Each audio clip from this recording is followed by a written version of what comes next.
Black lives do matter. That's it. Now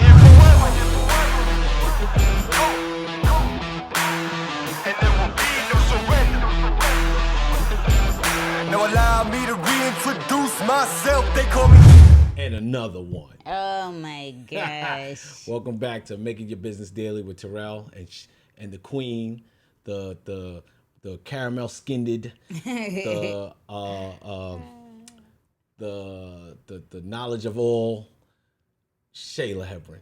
How you doing? Welcome to the show. Welcome to the party. My king. Thank you. We're trying to inspire a little black love today, so we want to welcome kings and queens to our show to Make It Your Business Daily. We hope that you all are staying safe and healthy now that the country is reopening, and also for those of you that are out there in the fight, in the streets, protesting, marching, rallying, putting your demands at 1PP, at city council meetings and so forth on Capitol Hill, all of those great things. We also hope that you all are being safe and healthy. We're also getting in the mix. Yep. So we will see you out there if you're in NYC. Power to the people. Power to the people. Let's keep it positive. Let's keep it going. You ready to dive right in?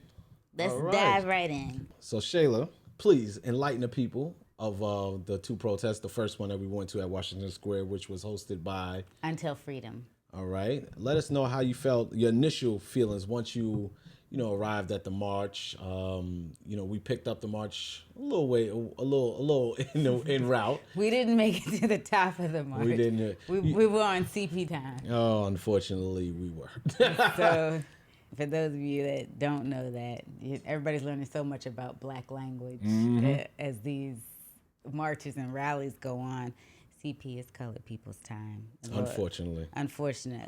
But it's only because we like to show up and show out. We like to make an entrance. And we're gonna fight that stereotype. We're gonna do better. We're gonna be on time to these events eventually. So, what was your initial amongst walking up to the? Well, let me set the scene. So, we arrive about. We actually picked the march up at 96th Street, but it started at 110th. We decided to actually go ahead because we're actually trying something experimental and filming the experience as well, since we are in production. Yep.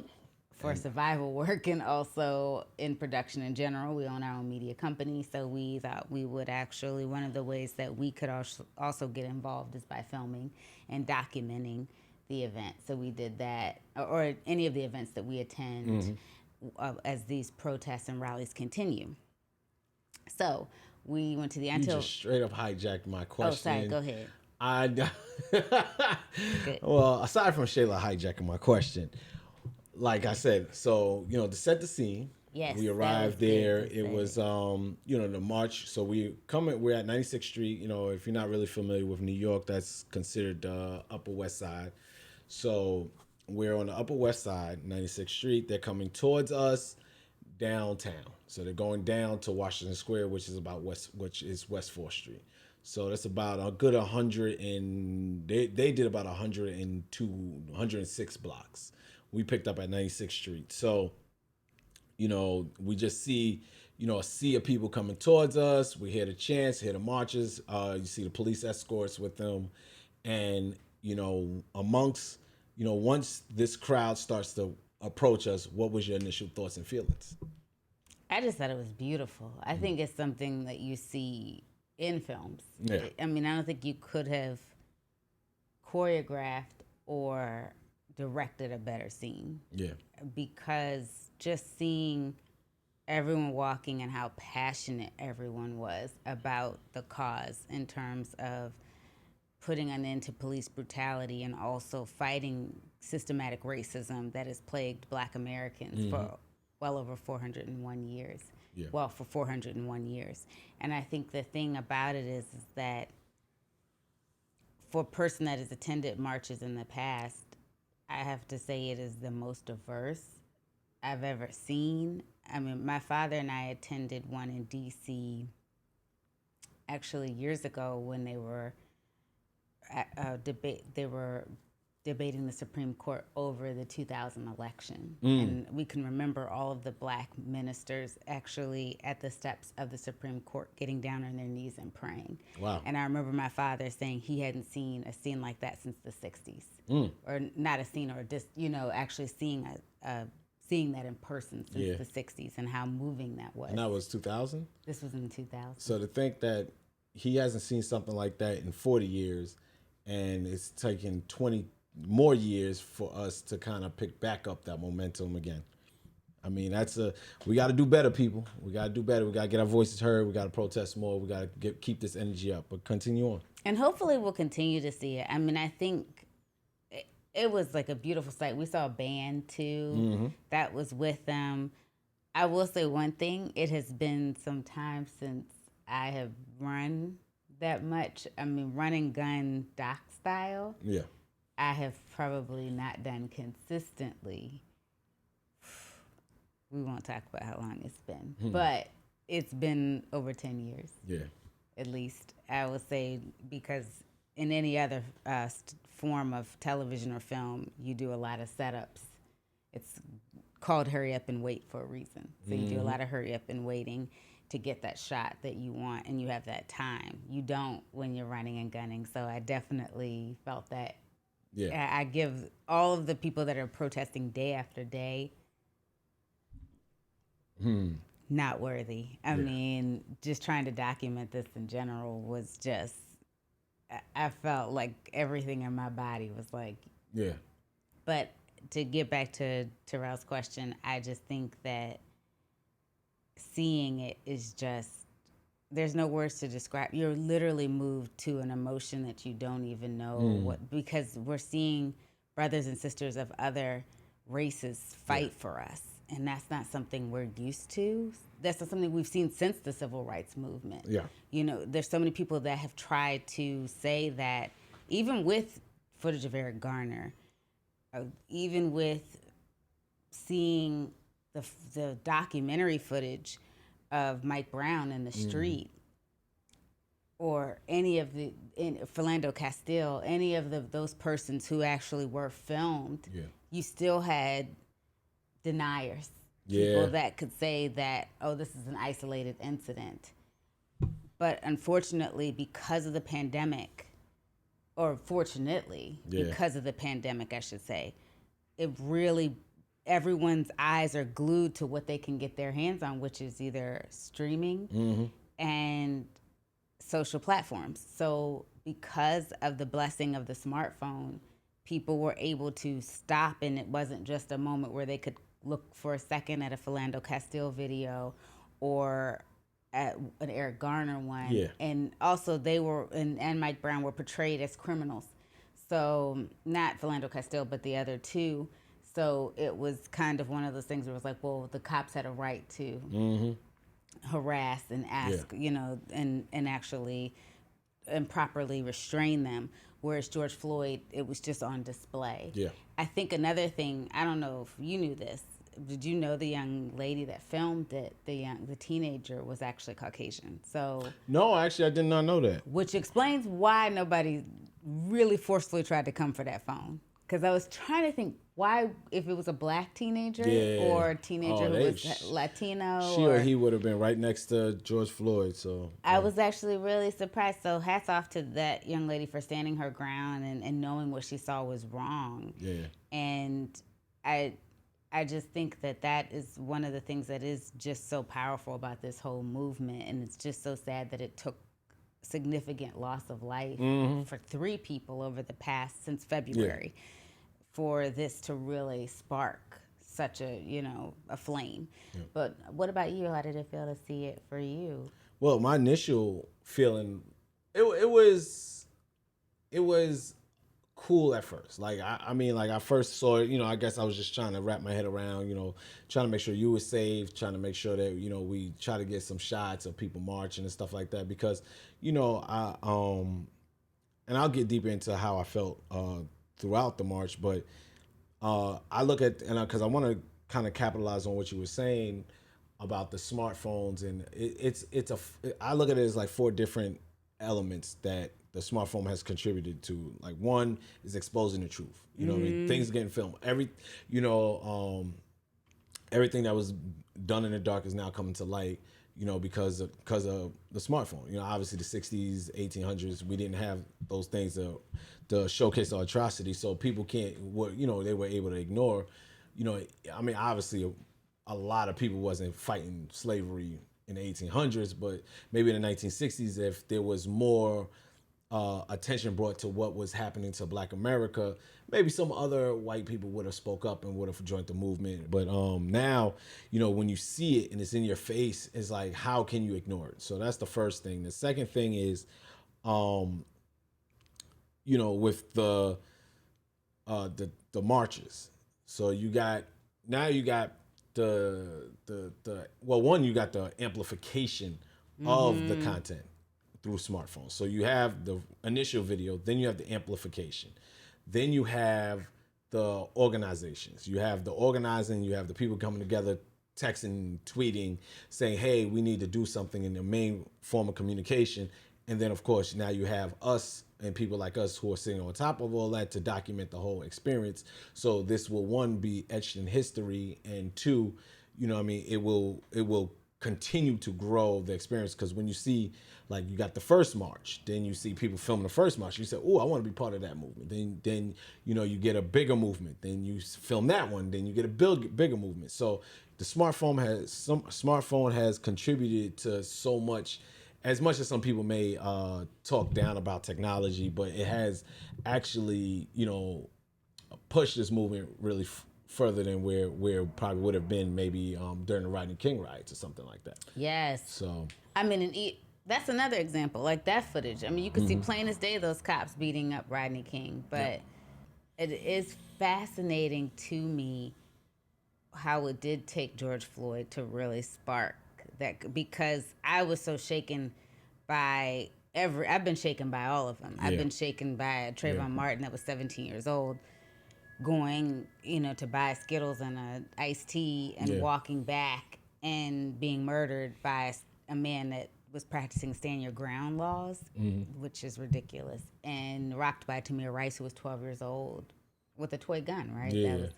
And then rocked by, forget all the ones in New York, like the Ramarley Graham, the Amadou Diallo, Sean Bell. You guys have had New York. You've had we had a handful. In Maryland, we had Freddie Gray. So in Philando Castile was, I still can't watch that video. That one was his hard. wife literally watched him get murdered, and his child in the back seat. That bullet could have ricocheted. Yep. Or could have penetrated that seat and killed that child. So, I do think that there's been so many horrific sights, but I think one of my line sisters said it best in a Zoomcast I did recently with her, where this moment has caused us to pause and really take our consumption of content isn't as passive anymore. And so not only did that video cause us to pause and see what was happening, but it also the movement. Seeing the movement is inspiring people to come out and march. I'm sure people that have never marched before in their lives have. Another thing I found really fascinating before we move on to talk more about it is that the gentleman that was assaulted in Buffalo, the 73-year-old man, he has protested almost every unarmed Black shooting. Man. And then he gets assaulted. So he was in Baltimore for Freddie Gray. So he's a passionate protester. And like they said, any bleeding from the ear is brain trauma. Man. So yeah, that was really unfortunate what happened, because we need more people on the front lines to stand with us, and this man has been, like you said, standing with us for several years. He's old enough; he may even date back to the 60s. He's 73. He's from a time where he could have been taught differently in the home. Yep. And so I always, especially the elderly that are standing up too. Or the senior population, baby boomers, we have to understand they came from a time where they were taught very differently. They were taught the differences between, Black and white, and Christian and Jewish and all of those different things. And the fact that you see people who who don't see the differences in human beings and want to stand up for what's right. Yeah. I think that is such a beautiful thing. And my heart goes out and sending up extra prayers for his recovery because we need all we can on the front lines. So, Absolutely. But what did you want to discuss? Well, I mean, I didn't actually finish to talk about how I felt during protests. Of course, as the march continued on, and then we subsequently ended up at Washington Square Park, and that's when you just saw a sea, because now you're taking a big march that was, how many city blocks long, and you're compacting into one area, and then, for me personally, I was at a place where I seen a lot of people walking towards me.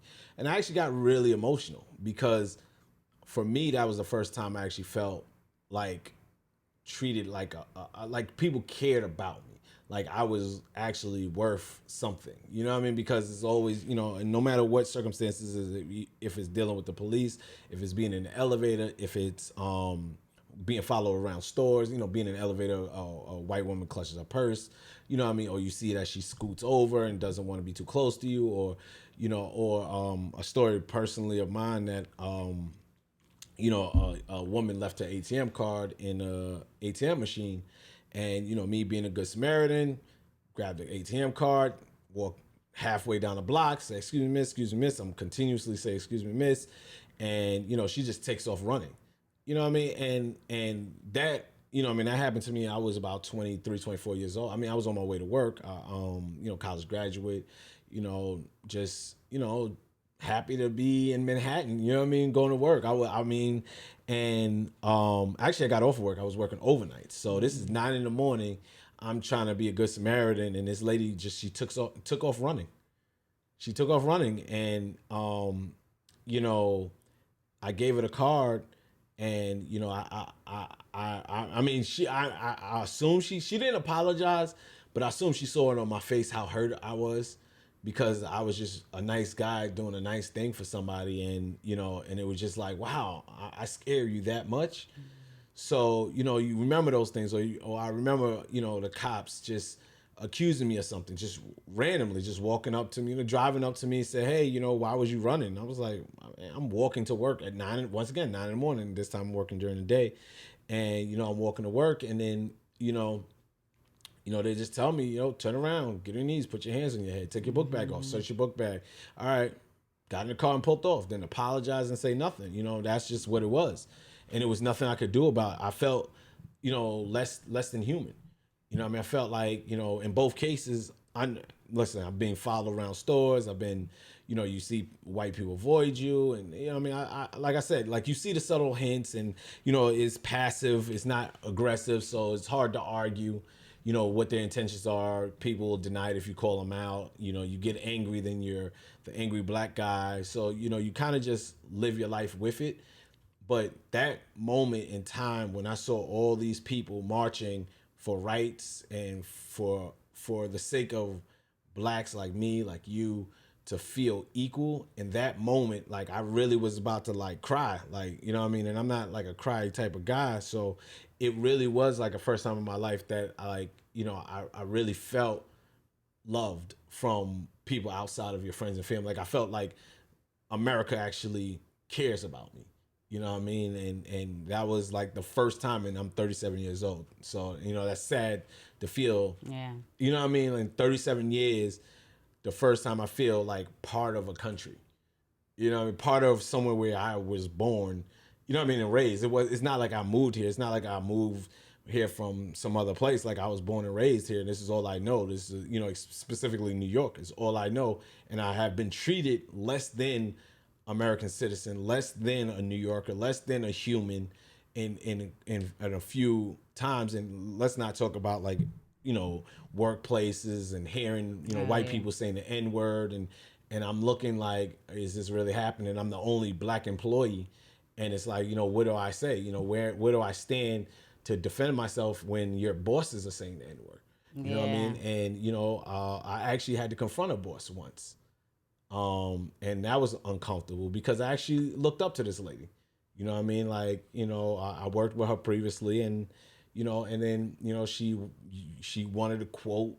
I work on television. I'm an editor, so she wanted to. She was an executive producer. She wanted to quote one of the cast members, and she used the N word and used it harshly. And I was like, it's 1 a.m. You're editing. You're tired. There's another black producer with you. I was just like, no, we're not going to do that. We're not going to use the N word. We're just not. And then she argued me the justification of her using the N word, and I'm just like, you know, and it's just like that's it's not that you get used to it, but you understand that's just part of the game of being black. You just know that comes with your skin color, and it was nice to see this swarm of people who just didn't want to judge you by your skin color, didn't want to make you feel less than because of your skin color. So that was what I really took from it, and it really did choke me up for a little bit. Like I really was choked up. So to keep this, like, to me, like, I want to see these protests keep going. I definitely want to, because I'm sure I'm not the only person that feels this way. I'm sure Oh, yeah. I'm not the only person that felt on both ends. One, less than, and two, being out there, and I seen a couple of people crying. You know what I mean, and feeling like, I'm special. I think the way you said it was a lot more poetic than I probably said. But I do agree. I think it's hard because after a while you tend to become so cynical. Being a black person growing up in America, because you have to wear so many faces that sometimes you're like, oh, I can actually really show my real face. And I think that's what was so powerful about the first march and rally that we went to, because for one, it's, you have to go to work. Like you said, you can't be too aggressive. And I've had no problem in the past, and this has probably hurt me, where there's series I've worked on where I've been considered the angry black woman, or I've spoke with, I guess you could say, aggressive language. And so I've tried on the next series to not be so aggressive as they put it, and then it's passive language. Yep. And in the meantime, you're dealing with microaggressions and passive aggressiveness that you have to choke and swallow, because you know that if you are to speak up about things that make you uncomfortable. I can even remember, it's interesting you brought it up, that story. I remember a series I remember the series I actually met Terrell on.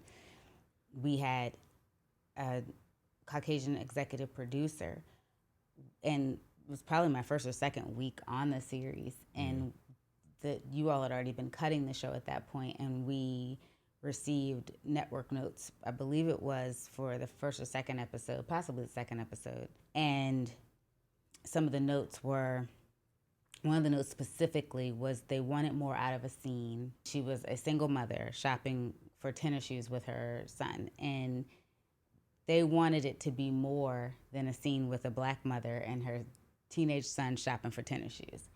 And this executive didn't know what the notes meant, how to interpret the notes. And so I said to her, I believe that what they're asking for is for you to delve more into their relationship and what it was like for her to raise her child on her own, because the father of her child was doing, hard time. Yeah. He went to jail on RICO charges, right?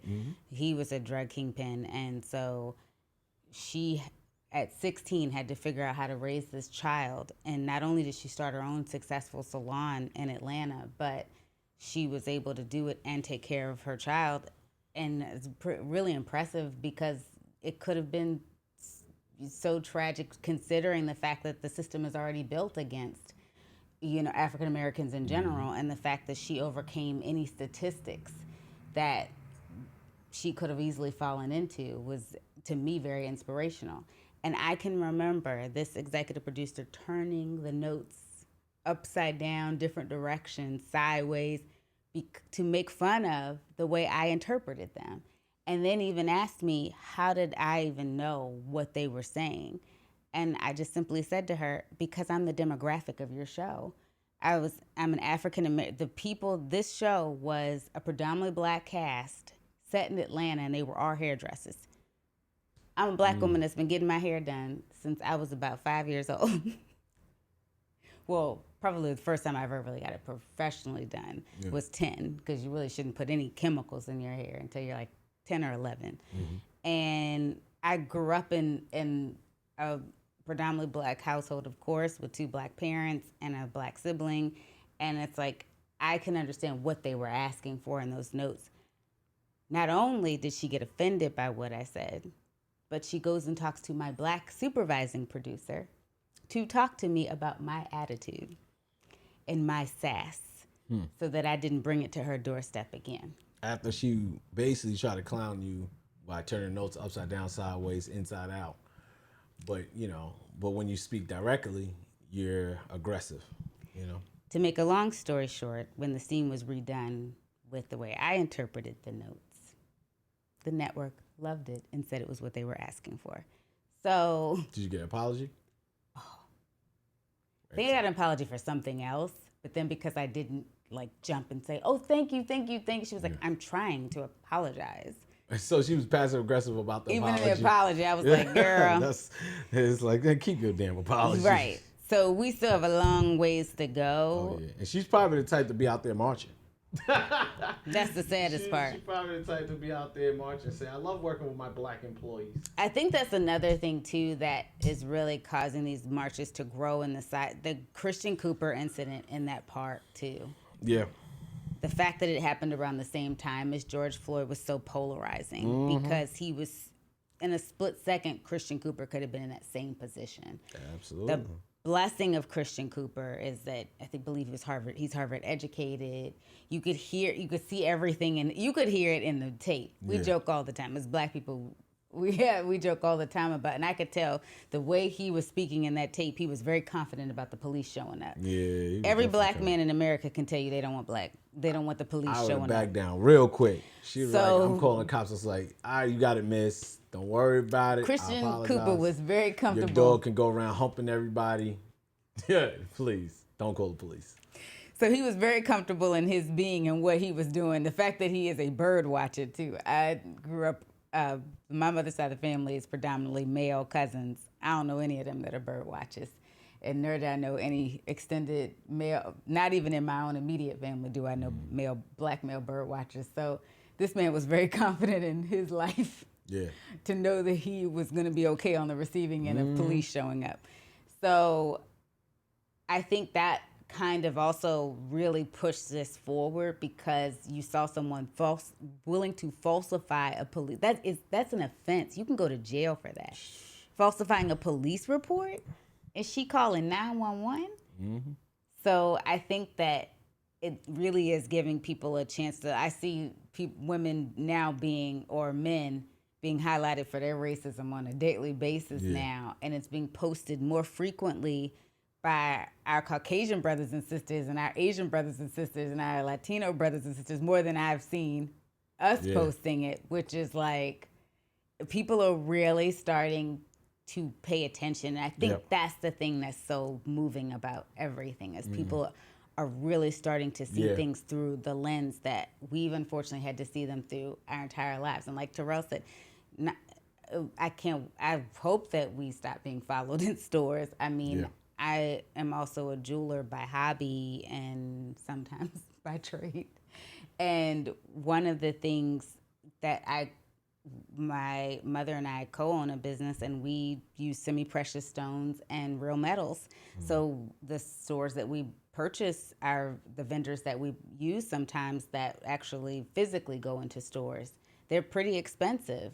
And I've had not only people follow me through the stores and watch everything I pick up and look at it and ask several times if I'm okay, when they're not really asking if I'm okay. It's more like, how long are you going to be in the store? It's more like, are you stealing? Are you stealing anything? Are you stealing? Are you okay? Are you stealing? Yeah. And I've had people when I've been buying certain pieces to use for my jewelry to say that, oh, this is very expensive, to imply that I can't afford to pay for it. If I'm putting it down on the counter, believe me, I've figured out a way to pay for it and have a way to pay for it. Yeah. I'm not saying that people don't spend above their weight class, no matter what your racial or ethnicity is, but at the same time, I'm investing in myself. So how dare you? And most people know when you actually patron these places that you are making things because they're actually pieces to go together. So you know that you are some type of jeweler. And for you to imply that I can't afford it, that's a whole nother thing. So that's one. And I've also had one more story, actually. When I was actually working in retail during semester breaks from college, I can remember I had a manager at the Limited when I was actually doing semester breaks of college. I was working there, and a group of black women came in one day, young black women, and she wanted me to follow them around the store to make sure they weren't stealing because they were loud and, as she put it, somewhat obnoxious. I said, I don't feel comfortable doing that. She wasn't too happy about that. Meanwhile, not only was I covering the register, but when we were somewhat slow and they were still in there was a British au pair who was Caucasian that was trying on several clothes in the mall. Well, and it was trying on several clothes in our store in the fitting room. She leaves eventually, and then after the black women leave, the young black women leave shortly after her. That's when my manager, she does a normal sweep of the store, which they do every few hours to check inventory to see if we need to bring more things from the back. Realizes we've been hit. She's like, I knew it. I knew it was those effing chicks. You wouldn't watch them. And I'm sitting there like, girl, but Shayla knew she was safe because my numbers were really good for the store. And plus it was a semester break job and I'm going back to college. It's like, girl, if you got to let go of me, I'll figure it out. Like if it's that deep.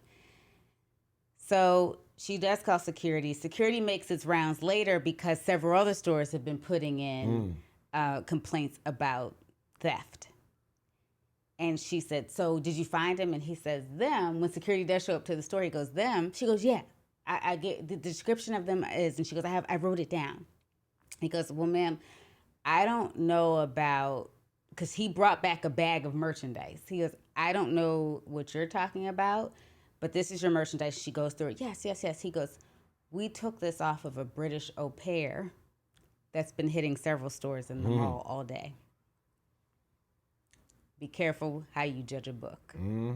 So you get exposed to racism in so many different points in your life. You start to, because you know this is what this country was built on, the fact that people that inhabited this land and taking it away from its indigenous people, you know, and brought slaves over from Africa to soil their land. You know that that's the belief of what we were, nothing but property. So I think as a people, we've never really known what our place in this country has been. Yep. So I think that was one of the most beautiful things about seeing that march in real time. It was just beautiful. Seeing people hear our national anthem that have probably never heard it before in their lives, lift every voice and sing, and being silent for it. I mean, it was so moving. Yeah, that's crazy. I never even thought that, I grew up hearing that, always heard it. Actually, I won't say, not so much in junior high school and high school for whatever reason, but in elementary school, we sung it like once a week. Yeah. And, it's crazy to really think, like, because it's so ingrained in my childhood that I didn't even imagine that people didn't know that song. Like, you know what I mean? Because I think they sing it sometimes at NBA All-Star Weekend because it's Black History Month. Yeah. If I'm not mistaken. Okay. But that's the only other times I've really heard it nationally played at sporting events during Black History Month. But I don't hear it. And growing up in church, we would sing it all Black History Month. Yeah. I mean, that's one of those things when they say, we have to know their story, but I mean history, but they don't have to know ours. And that's kind of what it reminds me of, because I know the Pledge of Allegiance. You know what I mean? But we know the national anthem. But they don't know any of our songs. So, I mean, if it ain't slinging rocks, the N's, the B's, this and that. They know those The songs. latest in hip hop. Yeah, but they don't know anything that's really has cultural significance outside of hip hop. So, but anyway, let's not do too much ranting and just pointing out, obviously the protest was a very positive thing, but I guess ultimately, what do you hope to see happen after this, after you went to your first two protests? Obviously, we're hoping to continue, but what do you want to see spur from this? I guess some of the change that I would really like to see is really breaking the institutions down that allow racism to exist. For one, I would like to see Black female representation on the Supreme Court. I'd like to see more representation from either party that is African American in the Senate. I am troubled that there is one Black senator in the Republican Party. And for all intents and purposes, there's only two in the Democratic Party, Kamala Harris and Cory Booker. So I would like to see that change as well. I definitely feel like police unions should go. I feel like the Fraternal Order of the Police is nothing but the Klan. I think that every department should be broken down and built back up. I mean, I'm definitely in support of the anti-lynching bill that Kamala Harris and Cory Booker and Tim Scott have sent up for a vote, and the troll that is Rand Paul is holding up. But I still feel like that bill should go as is. I don't feel like there should be any amendments to it to protect those who can't protect themselves. I feel like there really needs to be, the Department of Justice needs retooling. I mean, they're the top cops in the land, and they reflect what I believe all white supremacy groups should be considered terrorist organizations and put on the anti-terrorism watch list. I don't know why they're not. I don't know why leftist groups. I'm not saying that if their tactics are violence and property damage, I'm not saying those are right either. But the fact that they can still operate and march with torches outside of churches in Charlottesville and terrify people in a church, or incite so much hate online that a young man walks into a church and automatically feels the love from a church group but still murders 9 people in South Carolina. So there's still some type of brainwashing happening that needs to be deprogrammed in this country. And so all of those groups need to be considered anti-terrorist organizations. So there's just so much that I would like to see. But I think it all kind of starts at the top with a lot of look at the Justice Department and how to break that down. And all the intelligence agencies, too. Because the FBI, CIA have blood on their hands. Blood of Martin Luther King, Malcolm X, all of the great leaders from the 60s that have been assassinated. And the Black Panther Party. And don't forget the 80s crack epidemic. The crack epidemic. Trust, we know that. I worked on American Gangster. Some of those, there is such thing as the man. There are documents proven from federal organizations that they said to send crack cocaine that came from Nicaragua and other Colombian countries, put it in the cities outside of the Beltway, not inside of the Beltway, which is code language for urban communities of color. So there's just so much that I feel like, and on a local level too, really know who you're voting for. Like, it doesn't matter what party you're affiliated with. Know what they stand for and look at their records before you vote. If they have any type of racist rhetoric, language, activity in their past, a leopard doesn't change his spots just like that. So keep that in mind, and their opponent, see what they have and measure up as. All right. What about you, Terrell? What change would you like to see? The changes I would like to see from all the protesting and all the energy that's being put out is basically people to understand that Black lives do matter. Like, that's it. Like, it's just that simple for me. Like, we're not less than, we're not second-class citizens.